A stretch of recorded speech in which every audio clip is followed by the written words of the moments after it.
Good evening, Greg here, burning both ends, burning on the back end of Wednesday. It is, 12:16 a.m. Thursday, the 29th, but we're reflecting on the 28th of November 2018. And I'm just going to hit right into the side hustle, light it up right there. Haven't really gone all in on side hustle in a while for these posts when the title of the post is all about the side hustle Fundraise Up. And so just to remind you, so Fundraise Up, we substantially help nonprofits increase their ability to collect donations online. We have a killer conversion rate. We've got super slick interface, accept all payment options, and one of the awesome things, right? So in August, I started working for the startup in customer acquisition, so it's pretty much all sales. Super excited. This is really a ground floor opportunity for me. I'm the only one on this side of the country that's pushing this. Everyone else is in Brooklyn, and one of the really cool things about this is that I'm on a completely commission results-based payment structure, right? Haven't received a dime yet.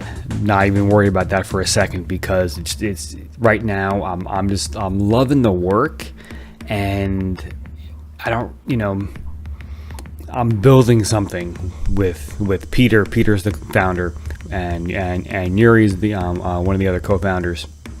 I'm like building something with them, and it's really cool.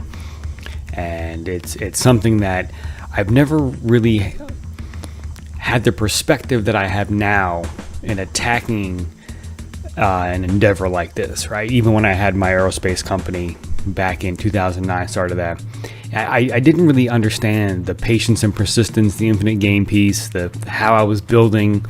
I was very impatient. Didn't understand the level of work that I really need to put in. Even though there were a lot of successes with that business, it didn't really take off, right? It was definitely took off for a little bit, but then we struggled, and then we pivoted pretty hard. And then we crashed and burned, right, with a spinoff from the aerospace company. But anyway, back to Fundraise Up. So, I really have some great perspective. The I-Core training I took this summer. This is this entrepreneurial training I took, DOE Energy I-Core. It's all about tech transfer and applying the lean startup model and customer discovery. And so all those techniques and methods I learned there are totally applied here. I really have, I think, great training, great perspective. I really enjoy Peter and the team. They've got a great product. They put a lot of effort in before I even showed up. And I'm just so thrilled to be part of the team. And so what I've been doing since August, that's when I committed to joining Peter and the team, is, the month of August was training, and then September to now has been just grinding and selling and talking and marketing and a lot of cool things, a lot of patience, a lot of persistence. And so, for example, I just got the go ahead to start managing our Twitter account, start running some Facebook ads. I've done some tweeting in my day, not too much, but I'm psyched for that. Never done Facebook ads. I'm psyched to learn about that. And then got a lot of folks, a lot of companies in the pipeline, and hit a huge milestone on Tuesday with Giving Tuesday. So my first customer, got some donations, and it was cool to see them come through. And one of the coolest things, and this is one of the things that we really advertise about our product, is that we offer the donor the ability to cover any fees with the transaction. And our data shows that 9 out of 10 donors will easily do this. And with Ever Forward Club, I'm not sure the count right now, but all donations except one, and there have been many, have covered that fee. And so essentially what that means for Ever Forward Club is that they are not paying that fee. And that's a huge, it's a small percentage for each donation, but it, integrate over a year, and it adds up to a lot of money. And this is actually a metric that nonprofits are judged on, is, when I'm giving to a nonprofit, I want to make sure that my money is really going to the cause, not to pay someone to sit in a desk and, push paper. even though that has to happen because it's a business, right? And, you need people that are administrating the business. So, but back to Fundraise up in the building. So, I'm so patient in this game that,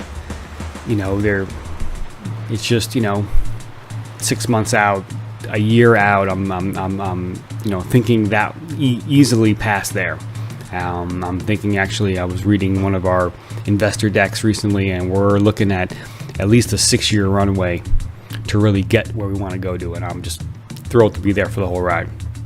And it's gonna be awesome. I mean, it's just gonna be great, and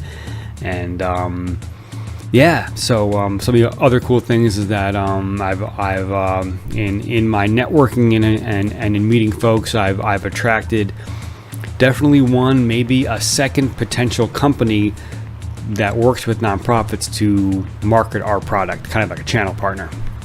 And so we have one on board. So I'll be meeting with her on Tuesday of next week, just to kind of so she signed the agreement. Now we're going to be kind of like on the back, on the other side of the agreement, and get into action, get into, okay, what does the marketing material look like? What does the pitch look like? How do, where does the handoff happen? Because, I think one of the key things is that I'm going to be right beside her the whole way. And so when she finds someone that looks like a good potential customer, how do you fold me in? What's the handoff look like? How does she stay engaged? Things like that. And what I really am excited to do is kind of create like a monthly call with that. So kind of, really, keep Fundraise up in front of mind for her.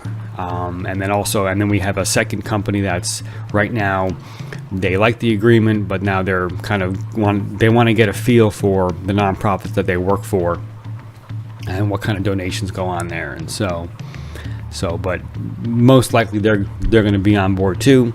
And so that would be awesome. So that'd be two companies that are channel partners under me, kind of building a team. Excited about that. Excited about what's going to come in 2019. Still have a lot of work to do this month, this year. I mean, we got almost done with November. And then December. I mean, now December is going to be an interesting month because for a lot of businesses, December, it's a tough month because, like some businesses just shut down the last 2 weeks of the month because everyone wants to take off. Other businesses, the last 2 weeks of the month is like crazy, like insurance renewals or like insurance companies or like especially like business insurances where people are renewing at the end of the year. Of course, nonprofits, right? Nonprofits, the month of December, I think a third of all donations come in December, and then some large percentage of that come in like the last week of the year because a lot of tax write-offs, a lot of people are feeling good around the holidays and they want to give. So it's going to be really interesting. I think it's going to be a great time to kick up Twitter, a great time to kick out some Facebook ads. It's going to be a complete awareness campaign, not a real selling campaign. The goal is that the early adopters will see the value and come right through and want to know more. And then what we're also hoping is that a lot of this chatter in December that goes out will just kind of go in the back of the minds of a lot of the folks because a lot of the nonprofits are executing the plans that they've been building all year, and so they really don't have time right now to look at new systems. But come probably January, take a breath for the first couple of weeks of January. Okay, that was a great year, and then get back into planning for the next year. I think that January to March timeframe is going to be a great time for nonprofits to consider new platforms or additional, right? And that's what's great about what we do is we're not we're not like, hey, you got to rip out this thing that you've been working with for 10 years and put our thing in place. It's more like you keep the the donor management system, the intense database, the Salesforce kind of thing that you've been working with for 10 years or 5 years, whatever, and you just kind of like put us over the top. It's like almost like a turbocharge, right? Where you're not replacing the engine. Now, I'm not a car guy, so I don't even know what I'm talking about, but yeah, I think you kind of get the idea, right? It's like a turbocharge to just substantially just increase the ability to collect online donations. We just make it easy. We keep the donor emotionally engaged. Critical. So the Fundraise Up gig is going real well. Got a super exciting call on Monday with a big nonprofit, and then got a bunch of like these kind of dangling kind of meetings hanging out there that we got to kind of lock in, but some big potential customers, and just excited to see how this progresses, see how this goes. I'm just super psyched. I don't know if you can hear the rain, but we're finally getting some rain here in Albany, and in hearing the rain, I've realized how much I love rain. You probably can hear it by now. I love rain, and we get so little rain here. It was crazy because it rained for the first time last Wednesday, the day before Thanksgiving, and I was talking to my oldest daughter, and we could not remember the last time it had rained. That's how, and this contrasts is to when we lived in Florida, lived in Sarasota. Every afternoon it would thunderstorm for about 20 minutes. Every afternoon. It was crazy how different the weathers are. The climate. Yeah, that weather and that weather. Anyway, I think you get it. So I will wrap there. So this is all about my journey as an aspiring entrepreneur, this channel, about my experience, my Fundraise Ups, my side hustle. And I'm just in this wonderful grind. I'm really enjoying the work, really enjoying the team, enjoying the work. I'm starting to see some results. That's kind of a really cool spot to be in, and I just got to keep pushing. It's like almost like pick the head up just to kind of look around, make sure we're still in the same place, and then head back down and grind. So psyched for that. And subscribe if you like what you hear. Comment down below. Let me know how I'm doing. Let me know if there's anything you'd like me to chat about. If I can help you with anything. Wow, it's getting loud. If I can help you with anything, let me know. I'd love to help. I do kind of wonder how loud that's going to be. There are some great links down in the description. The beat in the background is written by G Money, my alter ego. I write these drum beats. I've been drumming for a few decades. I love drumming. And I post these on SoundCloud. Check them out if you like that kind of thing. And that's about it. So get some rest tonight. I'm psyched to go to sleep. And wake up tomorrow or today. Light it up, crush it, do great things, inspire folks. And I will catch you on Ents in the morning.